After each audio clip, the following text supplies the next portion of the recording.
اسرار درون آستانه شما، این مقدسات خانه شما، آبروی اهل کاشانه شما. پذیرا باشید صدای رادیو پیام با برنامه آستانه.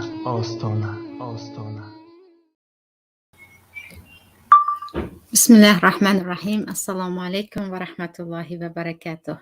شنوندگان عزیز، باز در روز جمعه در برنامه آستانه هستیم و امروز تصمیم گرفتیم در این برنامه همراه شما عزیزان عید غم و اندوه و چیکار کنیم که غم و اندوه ما را شکست ندهد و ما را زنجیربند خود نکند صحبت کنیم و عنوان موضوع ما هم نگذارید تا غم و اندوه شما را شکست دهد. چه خیلی که شاید هر روز در تلویزیون یا در اینترنت یا جایهای دیگر میشنوید فلانی از بیماری افسردگی ففتیده است، فلانی دست به خودکشی زده است، فلانی به غم و اندوه دچار شد و یک باره فشار خونش بلند شد و یا یکی دیگری به بیماری قند گرفتار شد. همین چنین صدها بیماری را میشنویم که در نتیجه غم و اندوه به بار آمده است و مشهورترین این بیماری همان بیماری اکتئاب یا خود افسردگی هست که دپرسی هم میگویند با زبان روسی، دارد تمام جهان را فرا میگیرد و در خود حاضر در دنیا 300 میلیون اهالی از این بیماری اندوهی یا گفتیم افسردگی رنج میکشند و عجیبش این است که اروپا و امریکا را از کشورها یا سرزمین افسردگی هم میگویند، برای اون که اساسا نفرانی که از افسردگی دست به خودکشی میزنند و یا دارو و درمانهای اعصاب میخورند، اینها همه در کشورهای اروپا زندگی میکنند و با آن سطح زندگی بالایی که در اروپا هست و نسبت به دیگر کشورهای آسیای میانه و یا خود افریقا در آنجا زندگی خیلی آسانتر است و مزد مهنت خوبتر است، ولیکن مردم زیادتر به این بیماری افسردگی دچار میشوند. ولیکن متاسفانه در خود مردم ما نیست این بیماری یا خود به غم و اندوه خود را مغلوب کردن و دیگر خود را به دست غم و اندوه سپاریدن زیاد شده ایستاده است و خیلی زیاده را میدانیم که یا دست به خودکشی میزنند یا فکر خودکشی رو دارند یا اینکه به بیماری های دچار شدند که از دق نفس و بیماری قلب و هزار یک بیماری دیگر سببش همین غم و اندوه هست و عده زیادی دیگری هم هستند که موفق نمیشوند و یا موفق شدن نمیخواهند. سببش هم در آن است که بار به آنها غم آمد و یا غصه آنها را فرا گرفت و دیگر از آن نمی توانند رها شوند. و پیش از آن که به خودی درباره غم و اندوه صحبت کنیم و راه‌های معالجه آن را گوییم و چیکار کنیم که ما را تسلیم نکند، ما را زیر دست خود نکند و ما را زنجیربند نکند، بیایید به یک صحبتی که من با یکی از خواهران عزیز داشتم. خواهری که خودش معلول است، یک دست و یک پایش درست کار نمی کند، راه رفته هم نمی تواند و بجز این تقریبا در یک ماه چندین بار به بیمارخانه می رود برای اون که یک چند بیماری های درونی هم دارد و پدر و مادر خیلی پیرانسال دارد و خودی یکی از خواهران به خانهشان رفته همراهشان نشسته صحبت کرده بودند و دیده بودیم که چقدر در یک احوال زندگی میکند اما پر از امید است، هرگز امیدش رو نمیدهد و افسردگی هم در صحبت‌های او دیده نمی شود. همیشه در درس ها هست، همیشه با خواهرها هست، همیشه با امید است. اون صحبت رو میخواهم عزیزان گوش کنید و خلاصه گیریم و ببینیم هر انسان ها با چقدر مشکلی ها می توانند خوش و خرسندانه زندگی کنند و از خودی همکارانی عزیز تکنیک خواهش میکنم همان صحبت ما رو یک بار به اکران میگذاشتن تا اینکه عزیزان از آن فایده گیریم و گوش کنیم. بعد از این صحبت را با هم دوام دهیم. جان سپاسی بی عدد که این صحبت با ما را شما پذیرفتید و چون موضوع ما شکست نخوردن در برابر مشکلی های دنیا هست و چیکار کنیم که این ما مشکلی ها رو شکست دهیم، نه اینکه غم و غصه ها ما رو نابود کنند.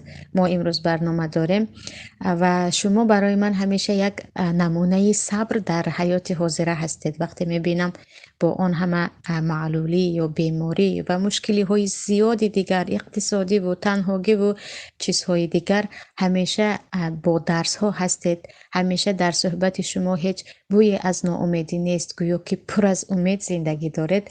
بخواستم برای مخلصان برنامه ما یا شنونده های عزیزی که در برنامه با ما هستند کمی درباره خود میگفتید، درباره بیماری خود و درباره حالتون. السلام علیکم و رحمت الله و برکاته. معلم عزیز، من از سنی 2.5 سالگی من به این کسل معیوبی گرفتار شدم. راستی خیر با کمتر لیچینی و کمتر خیر توبت دکترها راستی کمتر راه گشتم.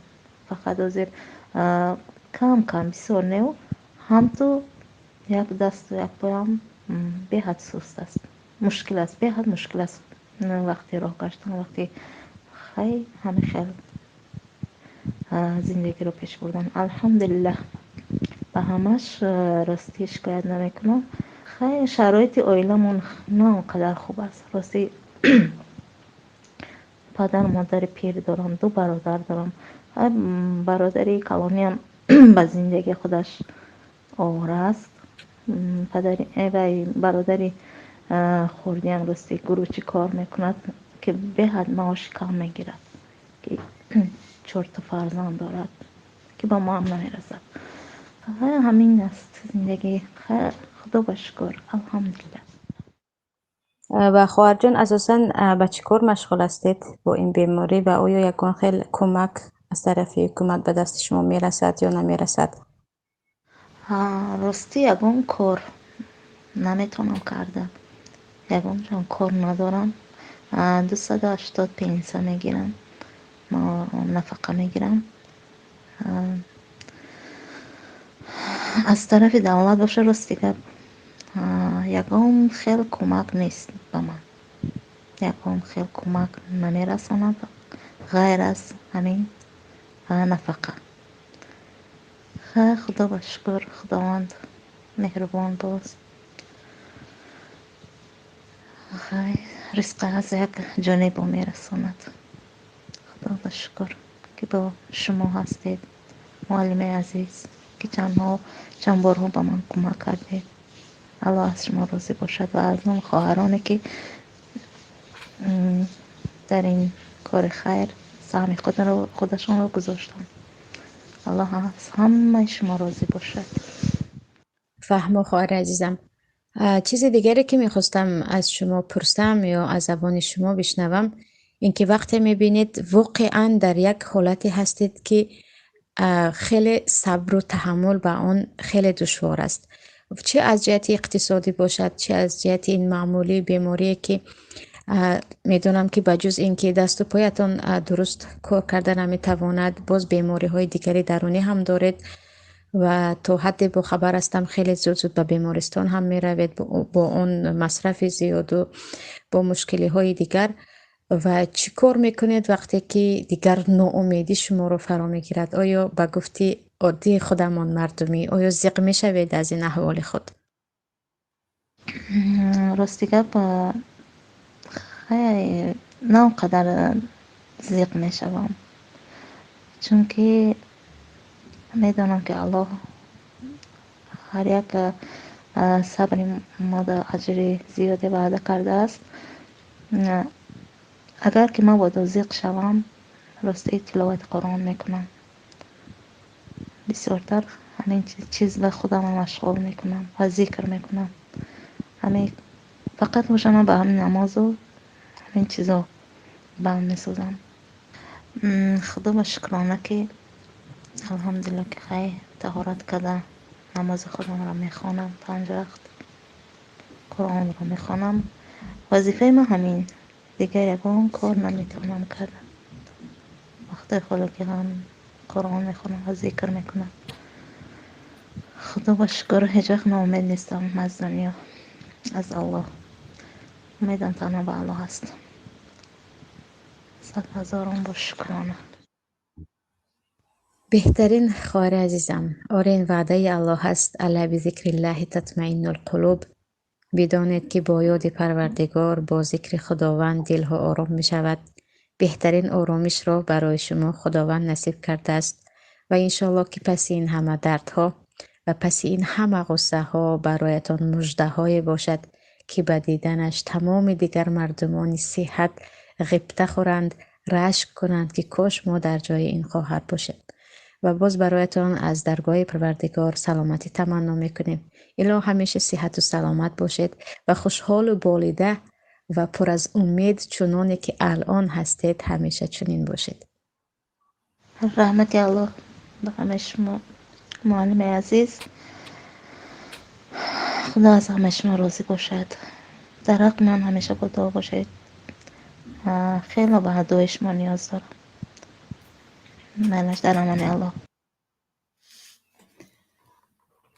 خب شنوندگان عزیز، این یک صحبت کوتاهی ما بود با یکی از خواهران عزیز که همیشه با ما هستند و اینجا یک اشاره میکنم با اون که خواهر گفتند. من بجز همون 200 و چند سوم پنسه یا کمک پولی چیز دیگری نمیگیرم و اینجا شما هستید و دیگر خواهرها هستید.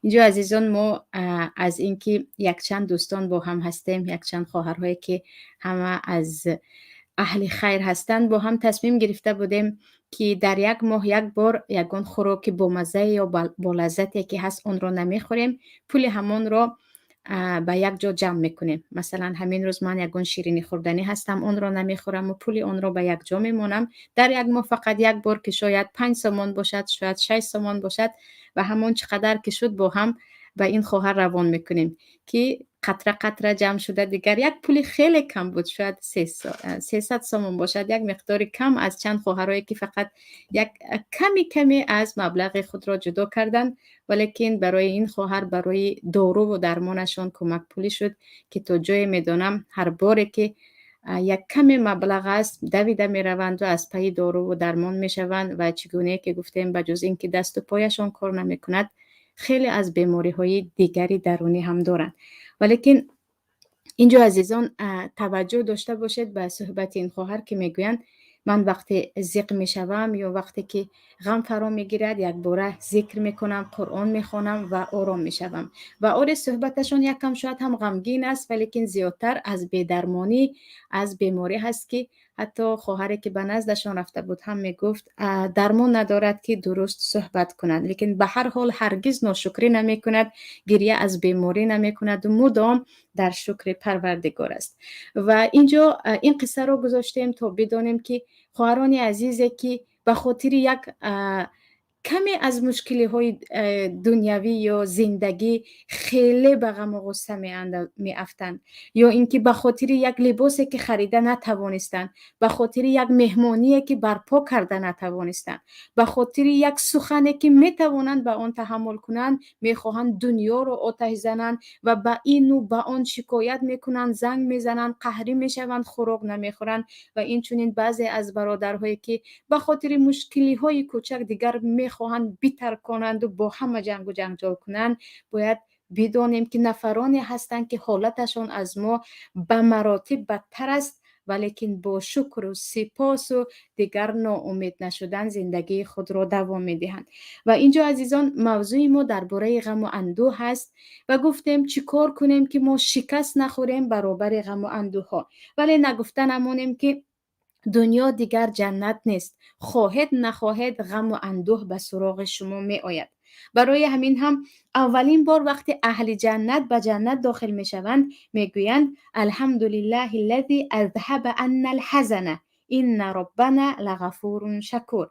شکری پروردگاری که از ما غمها را برد و پروردگار ما همان غفور و شکور است، می بخشد گناه کرده ها را و تشکر می کند و پاداش می دهد به نفرانی که به عملهای صالح دست زدن. و وقتی اهل جنت میگویند غمها دیگر رفت، پس باید بدانیم که در دنیا نباید انتظار جنت شد. نفرانی که گمان میکنند دنیا را مثل جنت میگذرانند و کل غمها را در اینجا باید ببرد و همیشه در سعادت زندگی کرد، خیلی دارند غلط میکنند، چون دنیای هست که یک روز شادی، پس از این غم و غصه، و برعکس این روز غم روز دیگر شادی می آید. و علل خصوص همین مسئله به غم آلوده شدن و اندوهگین شدن و چگونه که گفتیم یک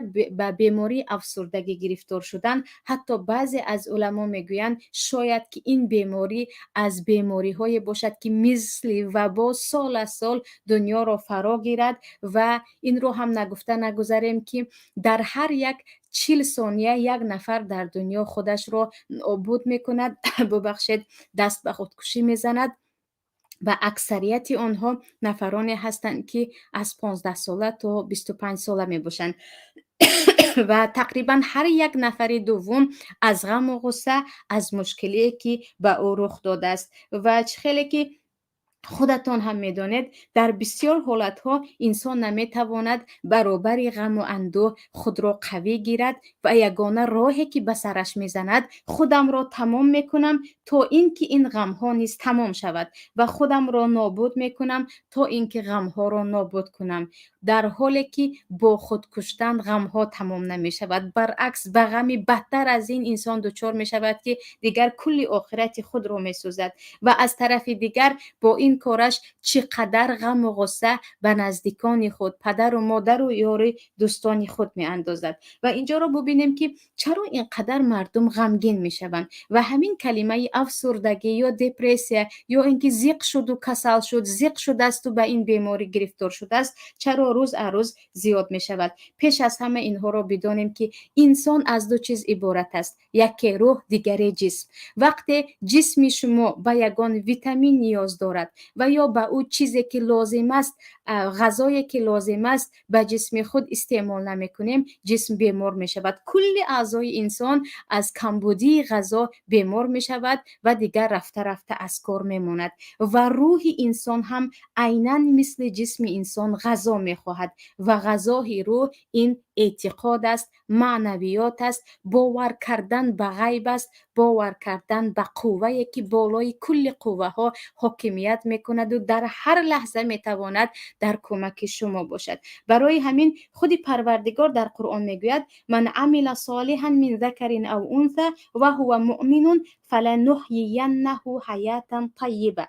هر کسی که عمل صالح کند، خواه مرد است خواه زن است و او مؤمن است، ما برای او حیات طیب، حیات آسایشته را نصیب میکنیم. برعکس این و من اعرض عن ذکری فإن له معیشة ضنکا و نحشره یوم القیامة اعمی. اما هر کسی که از دین پروردگار روی بگرداند، پس برای او معیشت یعنی زندگی تنگ را ما نصیب میکنیم و بجز این در روز قیامت هم او نابینا است، از تمام نعمت ها محروم است. پس اولین چیزی که ما نمیتوانیم بالای غم و غصه های خود حاکمیت کنیم و این غم و غصه ها سلطان ما باشند، این است که روح ما غذای کافی ندارد، برابر این به مصیبتی که می آید خودش را تسلیم می کند. و اما نفرانی که آنها غذای قوی معنوی دارند یا گفتیم اعتقاد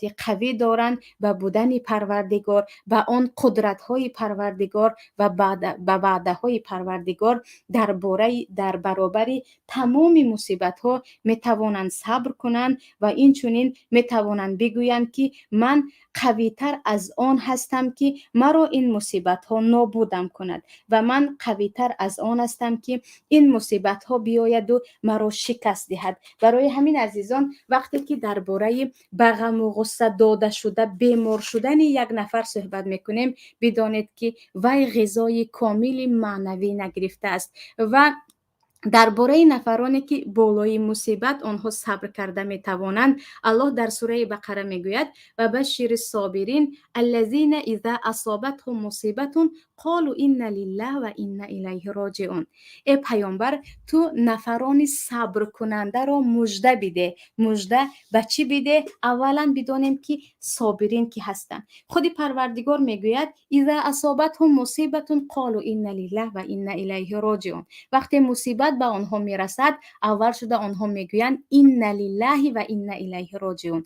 ما از آن پروردگار هستیم و ما به سوی او برمیگردیم. وقتی شما مالک چیزی هستید هر طرف یا هر طور که خواستید آن را استفاده میکنید.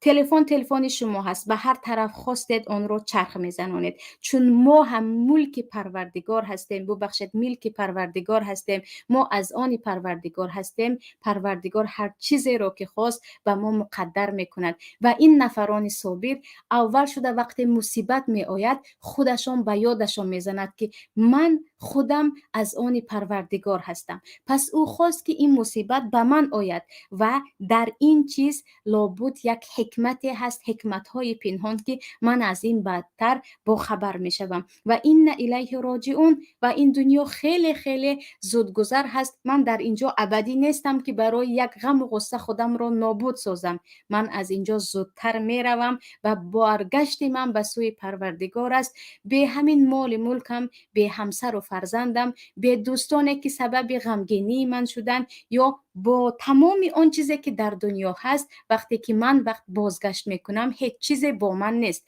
پس من باید به این صبر کنم. برای همین این دو چیز لله و الیه راجعون انسان رو خیلی آرام میکند و میگوید الله اولئک علیهم صلوات من ربهم و رحمه و اولئک هم المهتدون. در حقیقت همین نفرانی که در وقت مصیبت کی بودنی خودشان را فکر میکنن و عاقبت دنیا و بازگشت خود را ذکر میکنن، برای اینها صلوات من ربهم ثنای پروردگار است، پاداش پروردگار است و این چنین رحمت پروردگار است و انا همین نفرها مهتدون از جمله هدایت یافتگانند. پس وقتی ما غذای معنوی داریم و از خود و از خالق خود و از نابودی دنیا، فنا بودن و یکه و تنها برگشتن خود به سوی پروردگار آگاه می شویم، ما همیشه می توانیم بالای مصیبت ها قوی آییم و نگذاریم که غم و اندوه ما را تا اندازه کوچک کند که دیگر نه به دنیا نه به رحمت پروردگار نه چیز دیگر امید داشته باشیم. و البته چیز دیگر، وقتی که انسان عقیدهش یا گفتیم معنویاتش سست است و غذای کافی ندارد، او خیلی زود به این مشکلی ها و به این بیماری ها دچار می شود. و چیز دیگر، وقتی انسان چیزی را خواست اما نشد، یعنی برای یک چیز همیشه کوشش میکنید که صاحب اون چیز میشوم، اما وقتی اون چیز به دست نآمد یا به هدف خود نرسیدیم یا مسیری رو طی کردیم تا چیز به دست آید اما نآمد، یک باره انسان شکسته می شود و این خیلی چیزی عادی هست که هر انسان هم در این وقت یک مقدار روح افتاده می شود به گفته خودمون. لیکن برای اینکه این روح افتادگی یا اینکه یک بار پیش پا خوردن برای ما غم و اندوه ابدی نباشد و برای اون که ما یک بار در زندگی خطا کردیم در تمام عمر خود را ناموفق حسابیم و هرگز گویا که من از عهده‌اش نبرآمدم دیگر نمیبرایم، من همانجا کردم، اگر میکردم میشد، دیگر من نمیتوانم نشود.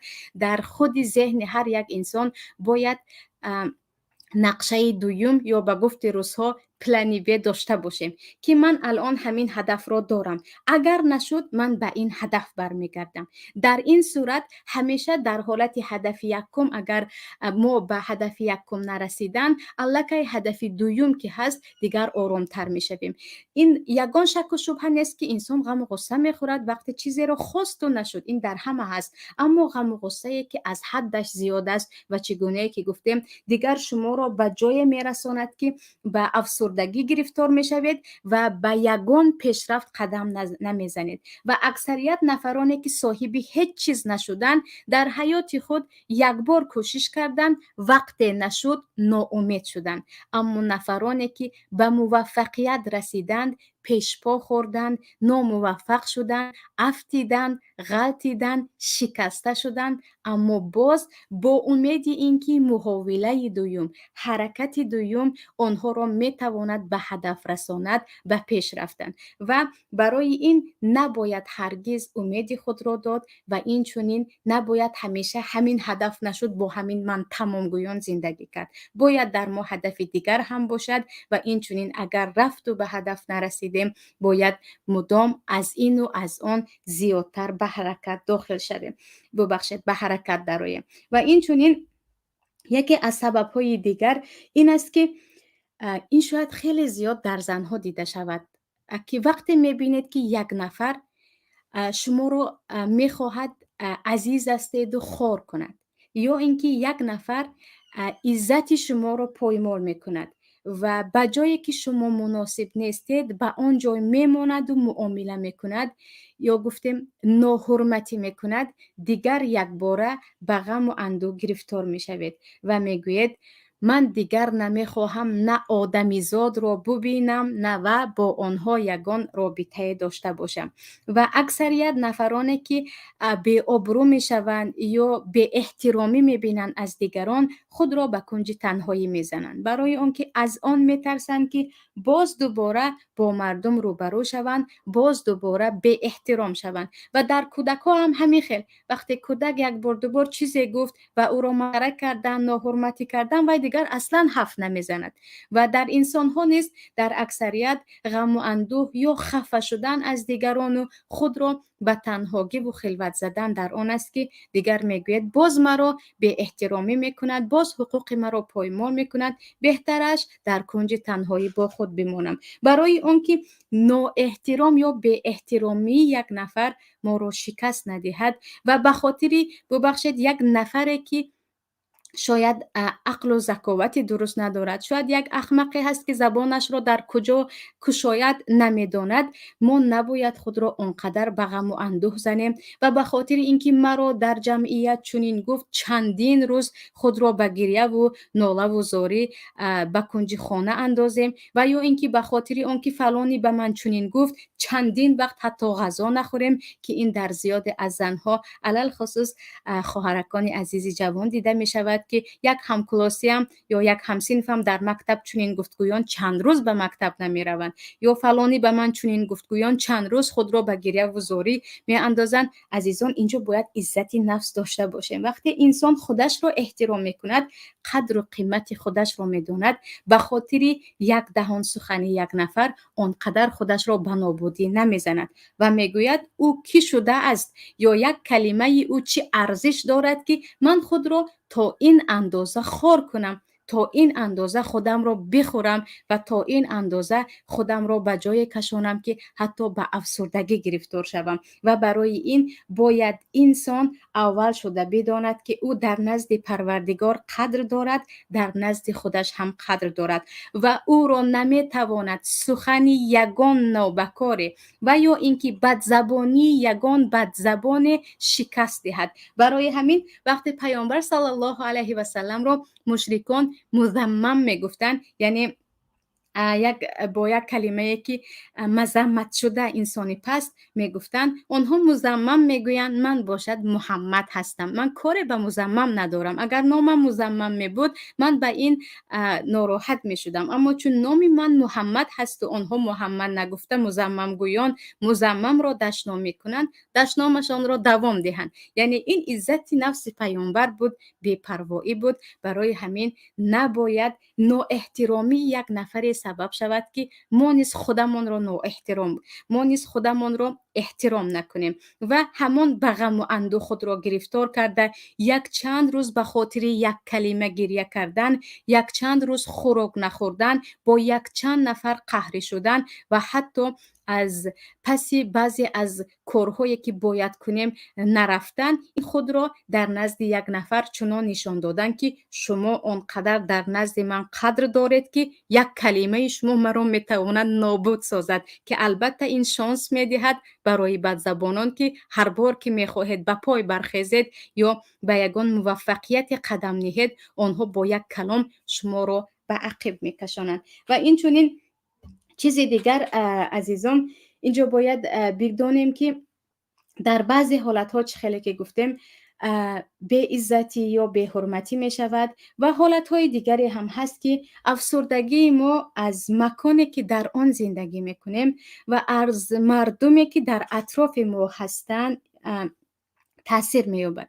یعنی ما یک در جای زندگی میکنیم یا در بین مردمان زندگی میکنیم که همشون ناامید هستند، همشون یک مشکلی دارن، همشون گفتیم همیشه از مشکلات صحبت میکنن. در این وقت خواه و ناخواه شما نیز تاثیر میگیرید. برای همین اثری همنشین یا گفتیم تاثیر گذرانیدنی اطراف و دوستان به خاراکتر انسان، اینچنین به اخلاق انسان و حتی به احساسات انسان و عقیده انسان و خود عموما حیات انسان خیلی خیلی قوی است. و وقتی دیدید که در اطراف یار و دوستان هستند که بجز غمهای گذشته و اینچنین غمهایی که نآمده است و در فکر خود میسازند چیزی دیگری ندارند، خود را از آنها به کنار گیرید. یا اینکه باید نصیحتشان کنیم که از این کار دست کشند، یا اینکه خود را به جای زنیم که از نعمت گپ میزنند، از امید گپ میزنند و اینچنین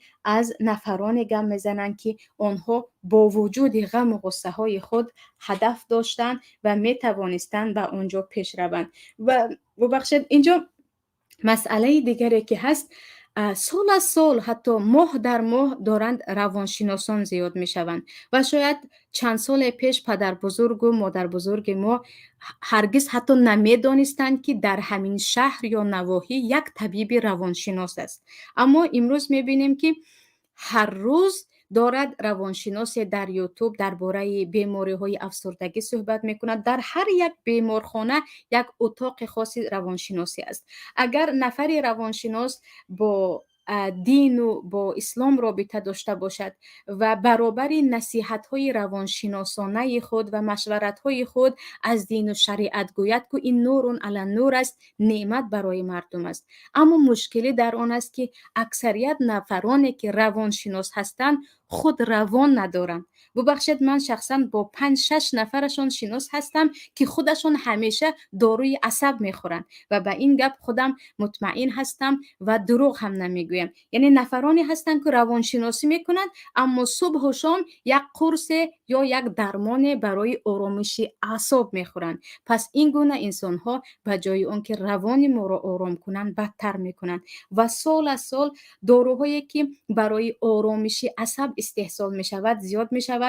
و خودی همین چند روز بود در یکی از تلویزیون های ترکیه دیدم که میگویند زیادترین دارویی که مردم در ترکیه استعمالش میکنند این داروهای آرامش عصب هست که حتی 14 ساله 15 ساله نورس‌ها از آن استفاده میکنند تا 90 ساله. فکر کنید که برای کودک 14 ساله چی مانده است برای آرام بخش خوردن یا قرص آرام بخش خوردن. برای همین اگر با غم و اندوه با آن غذای روانی خود ما غالب نآییم، با این دارو و درمان بجز خود را بیمار کردن و حتی که به یگان شک و شبهه گفته هم می شود که 100% در همشان کمترین مقدار باشد هم از مواد مخدر وجود دارد تا اینکه یکی از مغزها را آرام کند یا مدتی از کار بماند، به سلامتی همه ضرر دارد. اما درباره علاجش چی؟ الان بعضی از سببها و معالجه هایش را با هم گفتیم و بالاترین یا گفتیم قوی ترین درمان برای این بالای غم و اندوه سیطرت کردن و نگذاشتن که سلطان ما غم و اندوه گردد این رضا می باشد. و چگونه که پروردگار خودش گفت و آیت را الان تلاوت کردیم و بشر صابرین الذین اذا اصابتهم مصیبت قالوا انا لله و انا الیه راجعون.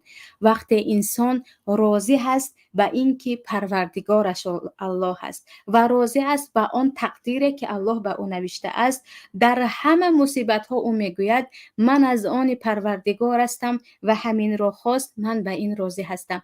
و عجیبش عزیزان، من نمیخوام درباره باره قصه صبر پیامبران و یا اصحاب پیامبر صحبت کنم که شاید عزیزان بگوید که آخر آنها پیامبر بودن، آنها پیامبر را دیده بودن، ما که مردمی خاکی و بین ما هزارها سال است که ما پیامبران را ندیدیم، طبیعی است که از اهل غم و اندوه باشیم و برابر غم و اندوه شکست خوریم. اینجا باره در مصر بودیم در وقت دانشجویی، یکی از خواهرها آمدند و گفتن اینجا یک خواهر است از داغستان که به نزدیکی شوهرش را در زندان کشتند، مادرش وفات کرد و از همه دردناکترش دخترک 16 ساله اش بیمار شد و در حدود 1 ماه وفات کرد.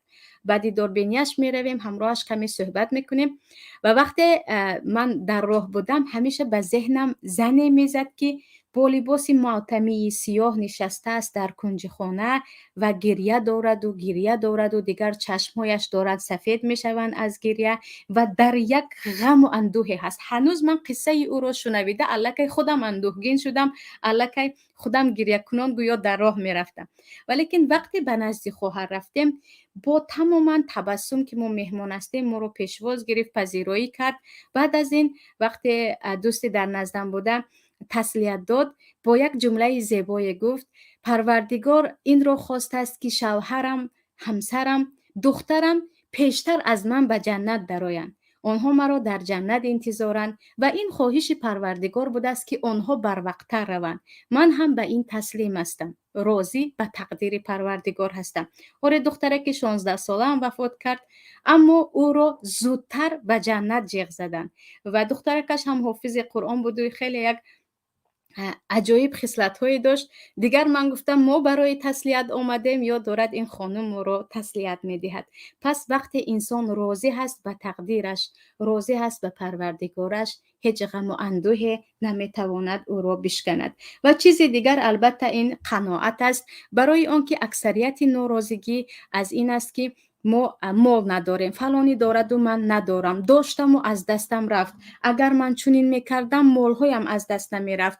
و خیلی خیلی زیادی هستند که به خاطر اینکه خانه اشان را از دست دادن یا خیلی زیاد پول خود را از دست دادن یا چیزهای دیگر را از دست دادن، آنها یک و یک باره به بیماری گرفتار می شوند. در حالی که این را بدانیم که وقتی انسان نفسن یا روحش یا قلبش خودش با قناعت است، او هرگز از رفتن هیچ مال پول نابود شدن چیزی غمگین نمی شود. برای همین پیامبر صلی الله علیه و سلم میگویند لیس الغنى بکثرة العرض انما الغنى غنى النفس.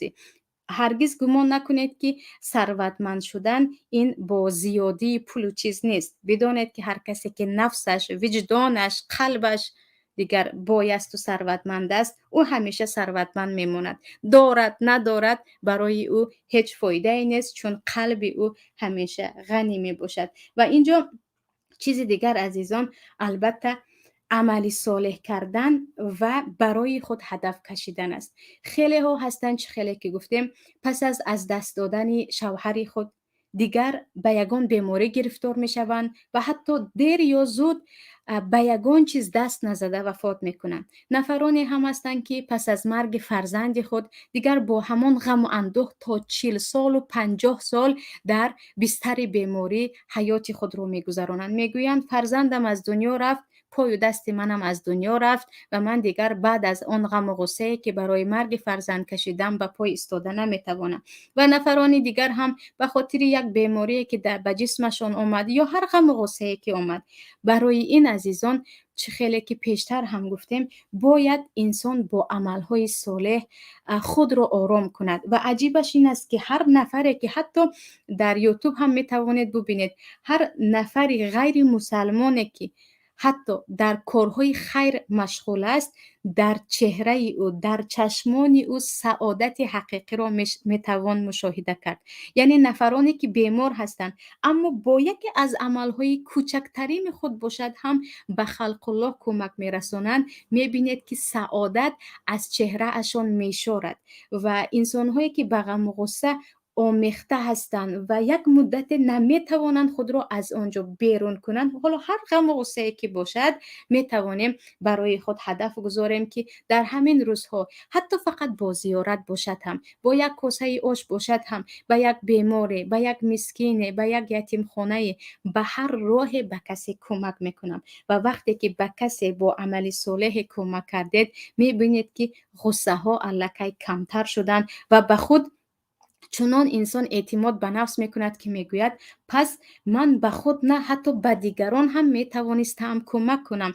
من نه اون نفری بودم که اونقدر خودم رو کم و کوچک میدانستم، پس میشد است. و حتی در همین نزدیکی ها بود با یک پیرزن روبرو شدم، چون با کودکم در کوچه بودیم و همه کودکچه ها یک بازیچه میداد، بازیچه که شاید خودش با دستانش ساخته بود.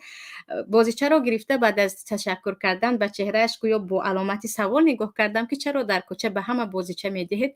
میگوید مدت هاست با همین کار خودم رو آرام میکنم. عجیب پیرزن میگوید مدت هاست با تقسیم کردن چنین بازیچه ها به کودک ها در کوچه خودم رو من آرام میکنم. از این باغچه به آن باغچه کودکان، از این کوچه به آن کوچه راه میروم. روزهایی که خیلی دیگر غمگین شدم و به بچه‌ها بازیچه میدهم و از همین شاد میشوم و دیگر به جای اون که من تشکر کنم اون تشکر کنند که از من بازیچه رو گرفتید و این برای من فرح بخشید میرفت. پس میتوانیم در وقت غم و غصه با کمک کردن با یگان کاری که نامش به مردم کمک است خودمان رو آرام کنیم. و البته چیز دیگری هم هست، نگاه کردن به نفرانی که مصیبتشان از ما شدیدتر است. برای همین میگویند همیشه در وقت غم و غصه به زیارت نفرانی رو، برای دلبرداری به نفرانی رو که آنها غم و غصه شان از تو زیادتر هستند، هم به آنها تسلیت میدهی و همچگونه که پیامبر صلی الله علیه و سلم میگویند شکر نعمت میکنی که از من هم بدتر انسان ها بودند، پس این مشکلی که در من هست هرگز این مشکلی آن مشکلی نبوده است که من گمان کنم دیگر این مشکلی به کسی نیست و فقط به من آمد و من باید با این مشکلی نابود شوم. و البته عزیزان اینجا یک چند دعاهای هم هست از دعاهای پیامبر صلی الله علیه و سلم که در وقت غم و اندوه میخواندن، از جمله دعایی که ذوالنون گفته بودند و پیامبر صلی الله علیه و سلم هم میگویند وقتی به شما کرب و مشکلی رسید البته همین دعا رو خوانید که غم ها میرود. لا اله الا انت سبحانك اینی کنت من الظالمین، که با خواندن همین دعا پیامبر از داخل خود نهنگ از آن ظلمات به نور برآمده بودند. و البته زیاد کردن از استغفار که پیامبر صلی الله علیه و سلم میگویند من لزم الاستغفار جعل الله له من كل هم فرجا و من كل ضيق مخرجا و رزقه من حيث لا يحتسب. حدیث در ابو داود است که میگویند هر کسی که برای خود استغفار را ببخشید لازم داند، همیشه استغفر الله پروردگار از گناهایم پشیمانم و به تو توبه میکنم معنیش بگوید، بدانید که از همه غم ها او نجات مییابد، از همه تنگی ها بیرون می شود و این چنین از جایی که فکر نمی کرد او رزق داده می شود. پس عزیزان به جای اون که در وقتی ساکت بودن به چیز مشغول نشدن فرو به غم های گذشته رویم، فرو به غصه هایی که نآمدند به آنها رویم و اگر چنین شد چنان می شده باشد، پیشتر چنین شده بود و چنین شده بود گویان خودمان را در غرق غصه ها نابود کنیم و اندوه کنیم. بیایید با استغفرالله گفتن، با دعا کردن که لا اله الا انت سبحانك انی کنت من الظالمین، این وعده پیامبر الله هست که مشکلی ها غم و اندوه می رود به خود آرامش دهیم و چگونه که گفتیم به جز ذکر پروردگار و این سلاحی است که روح ما را قوی می کند، یگان داروی یگان از آن قرص های آرام بخش نمیتواند غم های ما را آرام کند و با این همه راه ها میتوانیم بالای غم و اندوه خود سیطرت کنیم و نگذاریم که ما را نابود سازد. حالا باشد میگذاریم به سوال های شما عزیزان که انشاءالله اگر سوال ها باشد در خدمت هستیم و اگر نباشد باز یگان چیز دیگری در برنامه با هم صحبت میکنیم. سوال اول، اپای عزیز صدای همان خواهری که صحبت کرده استودید خیلی پست است، خواهش بلندتر گپ زنند.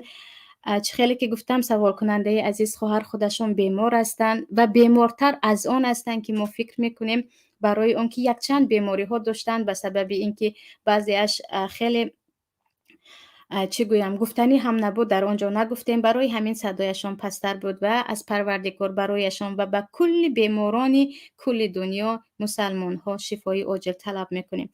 سوال دیگر: من به یک عائله ثروتمند شوهر کرده ام. همیشه خوشتامن کمبغل بودن پدرم را به من یادرس و طعنه میکند. راستی دلگیر شده ام. شوهرم پسری کنجه است. یگان روزی نیست که چندین بار طعنه نشنوم. هر خطایی که کنم به کمبغلی پدرم ربط میدهم. دیگر صبرم هم نمانده است. حیرانم چیکار کنم. پیش از همه خواهر عزیز، اول ببینید که آیا خوشتامنتان نفری هستند که اگر با ایشان صحبت کنید، منطقاً صحبت کنید که همین کارتون خطا است، خیلی آزرده شدم، این کارتون رفته رفته به جایی میبرد که زندگی من با پسرتون ویران شود، از این صحبت ها کنید، میفهمند یا نه؟ اگر از اهل فهم هستند یا از اهل کلام هستند، نشسته همراهشون جدا صحبت کنید و حتی میتوانید یک روز دو روز برای یک طعنهشون گپ هم نزنید. قهری شدن برای اینکه اصلاح شوند و شوهرتون هم باید در جریان باشن. گوید که من برای همین طعنه یک روز یا دو روز صحبت نمی کنم.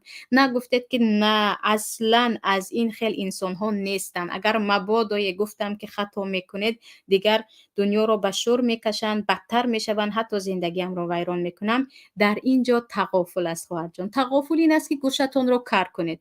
هرچی طعنه میکنن شما گویا نشنیدید. انسان هایی که طعنه میکنن اصلا ببخشید از اهل اخلاق نیستن. ولیس المؤمن بالطعن ولا اللعن میگویند پیامبر صلی الله علیه و سلم. هرگز مؤمن طعنه کننده و لعنت کننده نیست. اگر گفتید که از اهل فهمم نیستن، یک انسانی هستند که عموما در جهل هستند و نصیحت کردید، سخنی عاقلانه و با خردانه گفتید، با جنگ و جنجال تمامش میکنن، گوشتون رو کار کنید. هر باری که طعنه کردن دعا کنید که پروردگار اصلاحتان کند و وقتی که مشکلی زیادتر شد، زیادتر مناسبتتان را خوب کنید. بدانید که شما اجر میگیرید و آن طرف را این کارتان کوچک کردن میگیرد. لیکن به دل هم نگیرید، نگوید که صبرم تمام شده است. نباید صبرتان به خاطر یک کلمه یک انسانی که دیگر گفتیم از اهل جهل بوده است شما را تمام کند. صبر انسان برابر چیزهای باشد که قوی تر از این، یعنی شما قوی تر از آن باشید، جسورتر از آن باشید که یک طعنه کردن آن هم به فقر پدر شما رو به جای رساند که گوید دیگر طاقت ندارم. نه، شما طاقت کرده میتوانید، به خود باور کرده باشید و یقین کنید که این انسان هم عمرش کوتاه است و شما هم از این دنیا میروید. هر کس به سزای اعمال خود میرسد. سوال دیگر: در تاجیکستان در مکتب معلم ها طلبه ها را با بچه و کمبغل بچه جدا میکنند. بیشتر فرزند کمبغل ها در مکتب به تحقیر روبرو می شوند. هرچند استعداد خوبی تحصیل داشته باشند هم مناسبت نادرست آنها را می شکند. به این سخنتان 100% موافق هستم و حتی یگانه در مکتب نه، در مهمانی هایم به نزدیکی بود. یکی از عزیزان گفتن، میگن وقتی به مهمانی می رویم حتی نفران را از کرتهشان، از افزای زندگیشان نگاه کرده به خانه ها جدا میکنن. یعنی نفرانی که ثروتمند هستند در بالاتر میستند، کمبغلتر در پایانتر، از آن هم کمبغلتر شاید در بالکن یا گفتیم در حیوان باشد. برای همین این بیماری یا گفتیم این داغ و این یک اصلا چی گویم که دیگر در ما هست در تاجیک ها و برای این باید همگی مبارزه بریم و از همه پیش باید برای هر یک کودک، چه کمبغل است چه یگان مشکلی های دیگر دارد، ما باید عزت نفس را آموزانیم که او بداند که این گونه کارها او را شکست داده نمیتواند. او خود را بالاتر از آن داند که این گونه احمق ها میتوانند او را روح افتاده کنند. وقتی انسان مغرور نه، عزت نفس دارد و این گونه چیزها شکسته نمی شود که در اینجا باید پدر و مادر هم خیلی سهم گذار باشند که به کودک بگویند که اهمیت نده، تو بالاتر از آنها هستی، تو مثل آنها نیستی، تو بالا و بالا از آنها هستی و می توانی که آنها رو شکست دهی. سوال دیگر: اپا جان، وقتی از شوهر با 3 فرزند جدا شدم، در خانه پدرم زنی برادرم جای نداد، در کوچه موندم. خانه شوهرم به نام پدرش بود، در سود به ما هیچی نرسید. 1 سال در بدر شدم، فکر کردم دیگر تا آخر عمر بدبخت میمونم. فرزندانم را به دیدم سپاریده با یک دوگانه ام به روسیه آمدم. به یک مغازه فراش کار در آمدم. بعد 2 ماه مرا خانمی صاحب مغازه به کسیری به کار گرفت. گفت که بر ضمن معاشت می توانی در کسه کبودی آورده فروشی و فایدهش را خودت گیری. در 1 سال آمده فرزندانم را گرفته روسیه بردم. خیلی خوشحال شدم از دوامش. حالا صاحب خانه زمینی هستم. شوهرم را شنیدم که به چند درد پیچیده خانشین شده است. الله چاره ساز است، نباید ناامید شد. خیلی واقعی یک قصه خوبی بود خواهر جان.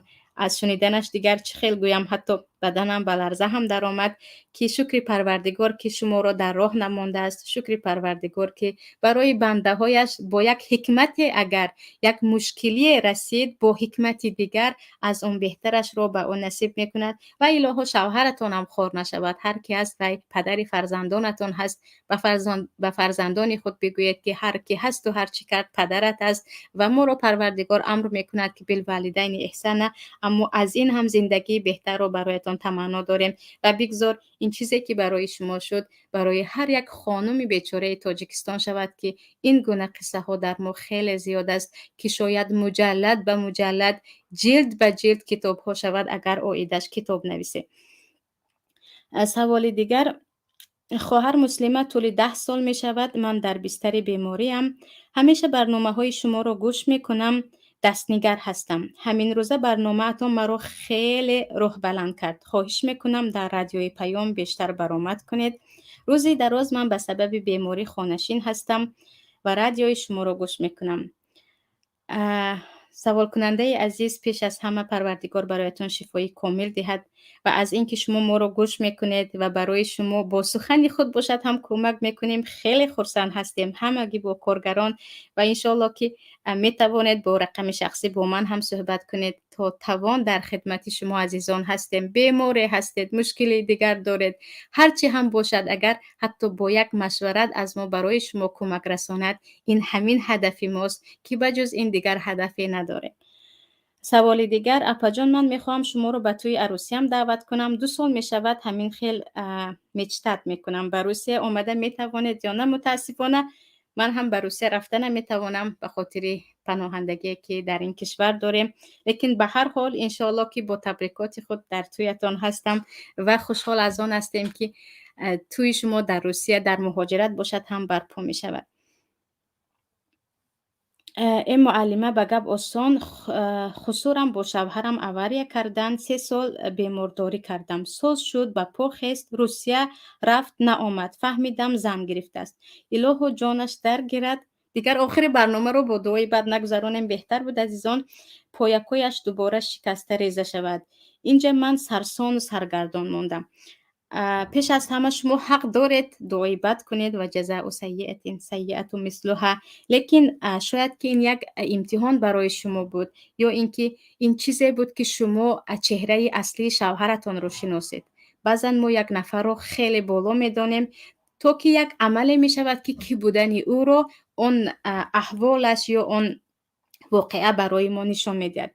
ولیکن به هر حال وقتی که او را بخشیدید و گفتید هر عملی ثوابی که کردم پروردگار اجرش را دهد و از انسان هیچ اجری من طلب نمی کنم، در این وقت قلبتان آرام می شود.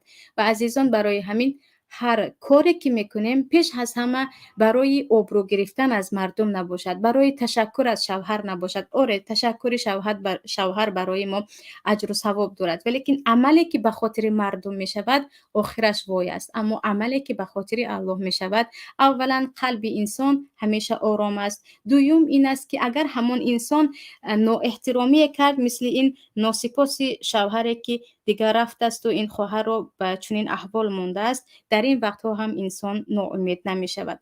اما درباره اینکه مثلا گاهی می شود که من دیگر هیچ چاره ندارم، غم و غصه دارم و 1 ساعت 2 ساعت حتی 1 روز دوام می کند.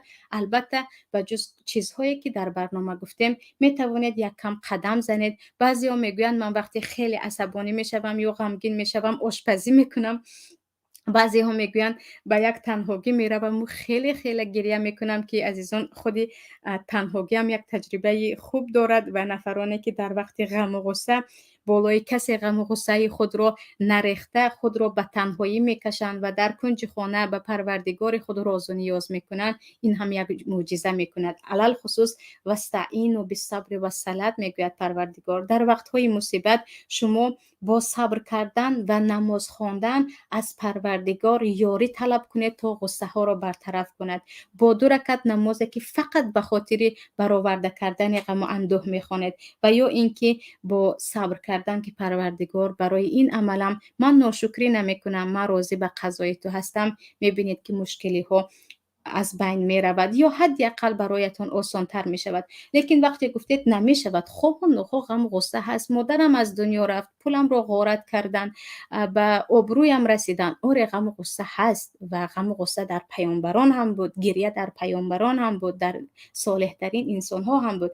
اما چیزی که ما داریم غم غصه که کل دنیای ما را برهم زند و با یک غم غصه ما دیگر هرگز پیشروی کرده نتوانیم. چه خیلی که گفتیم نفران زیادی هستند که به غم و غصه آلوده شدن و حیات خودشان همه اش به عقب کشید، دیگر هیچ قدمی به پیش نزدن و گفتن همان غم و غصه باعث شد که من دیگر به پای برنخیزم و باید غم و غصه در اندازه اش در روزهای محدد و معین باشد، از آن زیادی نکند و از آن برای زیادی نکردن ما باید مجادله یا خود مجاهده کنیم و کوشش کنیم که بالای غم و غصه ها سیطرت کرده توانیم و نترسیده گویم که من قوی تر از آن هستم، جسورتر از آن هستم که غم و غصه ها رو همش بیاید و مرا نابودم سازد و مرا برای پیش روی کردن در دنیایم که مقصد اساسی ما اخرى هست بدارد. و برای آن که وقتمان هم به آخر رسید و خیلی سوال ها و بعضی حتی قصه های خیلی جالب هم در اینجا بود.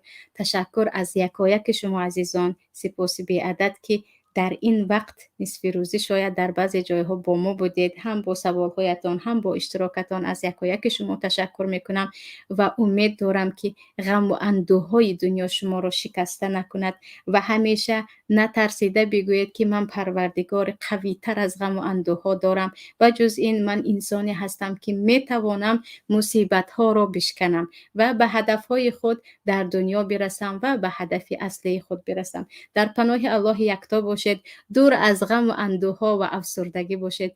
الهی همیشه سعادت ابدی در قلب شما جای دهد و چون قلب اگر پر از سعادت حقیقی شود، اون را کسی اگرچه شما را زندان کند، اگرچه دست و پایتان را بریده کند، هم اون سعادت را کسی از قلب شما بیرون کردن نمیتواند.